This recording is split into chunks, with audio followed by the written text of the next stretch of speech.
Flor y Canto presenta. Buenos días. Como todos los domingos, esto es Momentos de Paz en el Día del Señor. Hoy domingo comenzamos una nueva semana y con ella una oportunidad de vivir descubriendo qué quiere Dios de nosotros. Como obispo de la diócesis de Piedras Negras, te invito a acercarte al mensaje que nuestro Señor te envía a través de su palabra. Escuchemos juntos el Evangelio. Del Santo Evangelio según San Juan. En aquel tiempo vio Juan el Bautista a Jesús que venía hacia él y exclamó: Este es el Cordero de Dios, el que quita el pecado del mundo. Este es aquel de quien yo he dicho: El que viene después de mí tiene precedencia sobre mí, porque ya existía antes que yo. Yo no lo conocía, pero he venido a bautizar con agua, para que él sea dado a conocer a Israel.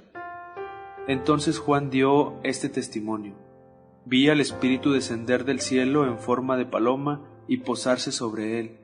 Yo no lo conocía, pero el que me envió a bautizar con agua me dijo: Aquel sobre quien veas que baja y se posa el Espíritu Santo, ese es el que ha de bautizar con el Espíritu Santo. Pues bien, yo lo vi y doy testimonio de que este es el Hijo de Dios. Palabra del Señor. Este texto del Evangelio que acabamos de escuchar nos presenta a San Juan Bautista, que ve venir hacia él a Jesús y dice a todos los presentes: Este es el Cordero de Dios, el que quita el pecado del mundo.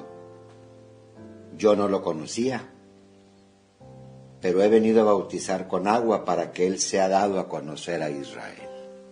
Y Juan Bautista pronuncia unas palabras con las que termina el pasaje del Evangelio que acabamos de escuchar, que quiero que reflexionemos, aunque sea brevemente, pero profundamente en esas palabras. Dice hoy San Juan Bautista: Pues bien, yo lo vi y doy testimonio de que este es el Hijo de Dios. Quiero que reflexionemos tú y yo en esa palabra tan importante: testimonio. Aquel que es testigo de lo que ha visto. Si nosotros recordamos a los apóstoles, vemos en cada uno de ellos un vivo testimonio de Jesús. Con su vida e incluso con su muerte, son testigos de la resurrección, dicen ellos. Son testigos del Cristo vivo que está presente en ellos y en los demás, y dan testimonio de Él. Si recordamos a los primeros cristianos, dice la palabra de Dios que muchos, solamente al ver su testimonio, se acercaban a la religión, se acercaban a Cristo, porque decían: miren cómo se aman. Y ese amor que tenían entre ellos, aquellos primeros cristianos, era el testimonio para todos los demás, el testimonio que atraía para vivir como ellos. Hoy nos preguntamos tú y yo, el día de hoy, ¿cómo puedo dar testimonio de Cristo? ¿Tengo que salir a predicarlo a las plazas, a las casas? No necesariamente, qué bueno que lo prediques, pero no es la única forma de que des testimonio. Te invito a pensar en el testimonio que es muy bueno que tú des de Cristo en tres maneras muy concretas. La primera es el cumplimiento de tu misión, de la tarea que tienes que cumplir, que realizar en la vida. Si eres esposo, padre o madre de familia, religiosa, sacerdote, maestro, servidor público, trabajador en una empresa, minero, si estás en la cárcel, lo que tú estés realizando es el espacio ideal para que des testimonio. Es decir, que de tal forma hagas eso que haces, que se vea verdaderamente que lo estás haciendo como lo haría Jesús. Si Jesús tuviese que realizar esto que yo estoy realizando, ¿cómo lo haría? Y esforzarte por hacerlo de la mejor manera, al estilo de Cristo. Eso es dar testimonio de Él. Aunque no dijeras ni una sola palabra, pero con tus acciones se vería o se ve que estás dando testimonio de Cristo. Qué bueno que también con tus palabras lo digas, porque estarás explicando las razones de por qué vives así. Pero tu sola acción puede dar testimonio de Cristo en el cumplimiento de tu tarea, de tu misión, de aquello que tú vives y haces.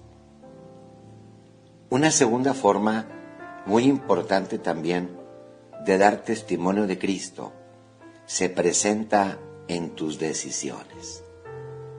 Todos los días tomas decisiones. Algunas de ellas no tendrán gran trascendencia y otras sí serán verdaderamente importantes. El decidir con los criterios de Cristo, con el Evangelio, con la doctrina de Él, es un verdadero testimonio que tú das a los demás. Es tan fácil dejarnos llevar en nuestras decisiones por lo que los demás dicen, opinan o piensan. Es tan fácil seguir el criterio de los demás que muchas veces no es el criterio de Cristo. Nos acordamos del Señor que dice: tus pensamientos no son mis pensamientos, mis caminos no son tus caminos. Que cuando nosotros seguimos los pensamientos del Señor y los caminos del Señor en las decisiones que nosotros tomamos, estamos brindando un verdadero testimonio. Siempre que vayas a tomar una decisión, pregúntate: ¿qué quiere Dios aquí? ¿Qué quiere que yo decida? ¿Qué quiere Él que yo haga? Toma esa decisión y estarás dando un verdadero testimonio de Él. Tomar las decisiones al estilo de Cristo es recordar esas palabras tan llenas de significado que pronuncia un poco antes de vivir su pasión. Padre, si es posible que pase de mí esta prueba, pero no se haga mi voluntad, sino la tuya. Y toma la decisión de aceptar ese plan de Dios. Bien, pues así como debemos dar testimonio en el cumplimiento de nuestra misión y en las decisiones, la tercera forma, como te invito a dar testimonio del Señor, es en las diversas circunstancias por las que tú atraviesas. Hay algunas circunstancias en las que relativamente es fácil dar testimonio, porque son circunstancias que se nos presentan atractivas, bonitas, fáciles. Pero hay también circunstancias muy difíciles, como cuando está presente el dolor, el sufrimiento, lo desconocido. Se trata de dar testimonio del Señor, como se dice, en las duras y en las maduras. Y tomando un dicho muy popular en nuestro tiempo: el que es buen gallo donde quiera canta. Así también el que es buen cristiano, el que da testimonio de Jesús, donde quiera lo da, en todas partes, cuando las cosas van muy bien y cuando van muy mal, cuando se está viviendo una situación agradable y cuando se vive una situación desagradable. Dar testimonio en un tipo de situaciones y en otra, en todo tipo de situación, habla mucho, muy bien de aquel que cree en Cristo y vive como el Señor quiere que viva. Por eso las palabras del Salmo responsorial de la misa de este domingo habrán de servirnos para terminar este momento de reflexión, para poderle decir a Dios con el salmista: y ojalá tú se lo digas, siempre dando testimonio de Él. Aquí estoy, Señor, para hacer tu voluntad. Mis hermanos, la reflexión que hoy les comparto se titula El consejo de mi párroco. Poco antes de casarse, una mujer fue a platicar con su párroco y él le previno sobre las dificultades que le esperaban con un compañero que no pertenecía a la Iglesia Católica. La mujer le dijo al párroco: yo lo haré católico. El párroco le respondió: no se puede hacer católico a nadie, hija. Esto es un don de Dios. Solo se puede desear que las personas abracen la misma fe que nosotros profesamos y que un día logren una experiencia fuerte y profunda de Dios y alcancen a ver la luz. Pero para ello hay que orar mucho por estas personas y sobre todo dar un buen ejemplo de vida cristiana. Entonces el párroco le empezó a contar la vida de Santa Mónica, mamá de San Agustín, y le decía: mira, mujer, Santa Mónica fue una mujer ejemplar, fue una buena hija, una ejemplar esposa, madre, nuera, suegra y abuela también, en un ambiente no tan fácil, pues frecuentemente le era adverso. Ella recibió la educación cristiana desde muy pequeña, sobre todo gracias a una empleada de su casa. Fue dada en matrimonio a un hombre llamado Patricio, quien tenía la fama de ser un hombre violento y no cristiano. Mónica supo ser amable, prudente, paciente, servicial y, claro, amorosa con su esposo y también con la suegra. Ella tuvo 3 hijos. Los 2 pequeños eran dóciles y sencillos, pero el mayor, Agustín, era de brillante y recia personalidad. Las amigas de Santa Mónica se sorprendían que ella no peleara con su esposo y que no fuera golpeada por él, porque se destilaba en aquel entonces que así fueran entre los matrimonios, y quizás lastimablemente aún hoy. Pero bueno, Mónica le decía a sus amigas que para pelear era necesario 2, así que yo a mi esposo no le replico nada. A pesar que el esposo era violento y también infiel, Santa Mónica supo ganárselo con paciencia, con amor, y logró, fíjate, que recibiera el bautismo poco antes de que él muriera, y con ello su conversión y su amor a Cristo nuestro Señor. ¿Y sabes qué, hija? Lo mismo logró con su suegra, que no tenía un carácter nada fácil, era colérica, autoritaria. Ella, Santa Mónica, se la ganó con atenciones, sirviéndole con amor, con mansedumbre, de tal manera que la suegra la consideraba una hija muy querida. Pero mira, esta mujer santa no solo logró la conversión de su suegra, de su esposo, sino también de su hijo, Agustín, pues las oraciones y las abundantes lágrimas de Santa Mónica eran en relación a su hijo mayor. San Agustín había recibido la educación cristiana, pero no había sido bautizado. Él era amante de la filosofía, buscaba hambrientemente la verdad, pero no en las Sagradas Escrituras, ni en la doctrina cristiana, sino en otras religiones y otras corrientes de aquella época.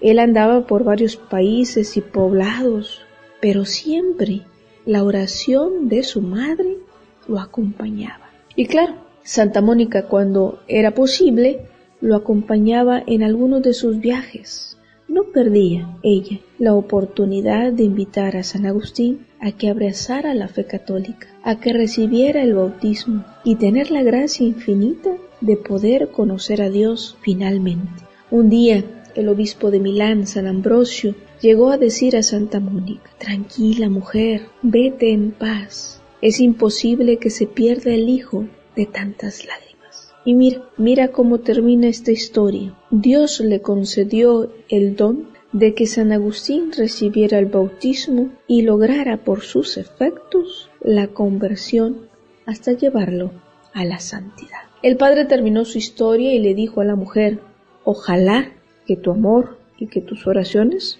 logren lo que Santa Mónica logró. Pasaron los días. Al final la mujer se casó y en los primeros años de matrimonio lanzaba suaves insinuaciones a su marido. Después se fueron transformando en constantes molestias e impertinencias de parte de ella. La lengua de aquella mujer era un tanto un látigo lacerante, pues le reclamaba constantemente al marido que no fuera a misa, que no rezara, que no creyera. Un día el esposo no aguantó más. En el colmo de la irritación le replicó: si tú eres un ejemplo de catolicismo, jamás seré católica. Si tú eres un ejemplo de catolicismo, jamás seré católico.